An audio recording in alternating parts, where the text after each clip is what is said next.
ဒါလေးကတော့ရန်ကင်းစင်တာမှာတွေ့ခဲ့တဲ့စာအုပ်အငါးဆိုင်လေးကလေးစာအုပ်ငါးဆိုင်လေးပေါ့နော်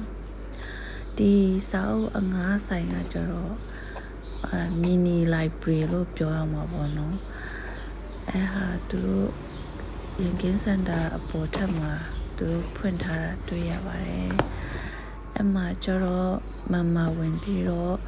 စာအုပ်တွေကိုစေးလုံးချိုးတာဆိုတော့ငါလို့ရနိုင်ပါတယ်တလားမ14,000ပဲဆိုတော့တော်တော်လေးစင်ပြေတယ်စာအုပ်တအုပ်ဖိုးတော့မရှိဘူးပေါ့နော် delivery နဲ့လည်းသူတို့ကအိမ်အရောက်ပို့ပေးတယ်ဝင်လိုက်ပြီဆိုရင်ပေါ့နော်ကိုယ်တိုင်ကစာကြီးတိုက်ကိုတွားမှုရွေးနိုင်ဘူးဆိုရင်ဖုန်းဆက်ပြီးတော့ချိန်ပေးစာအုပ်ချိန်ပေးပေါ့အဲ့လိုမျိုးဆိုရင်သူတို့ကလုပ်ပေးတယ်ဆိုတော့တော်တော်လေးစင်ပြေတယ် delivery နဲ့ပေါ့နော်အိမ်တိုင်ရာရောက်အဲ့လိုမျိုးပို့ပေးတာတွေရှိရပေါ့နော်ကိုကလေးအသက်ရွယ်လိုက်ပေါ့နော်သူတို့စာကြည့်တိုက်မှုကပေါ့နော်အဲ့မှာ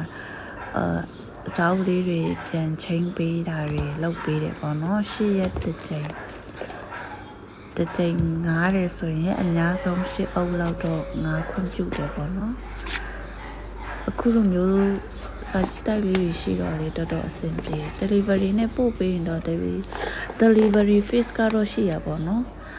ဒါလေးကတော့တော်တော်အဆင်ပြေလို့ sharing လုပ်ပေးလိုက်ပါတယ်မေတို့ရေအဆင်ပြေကြပါစေ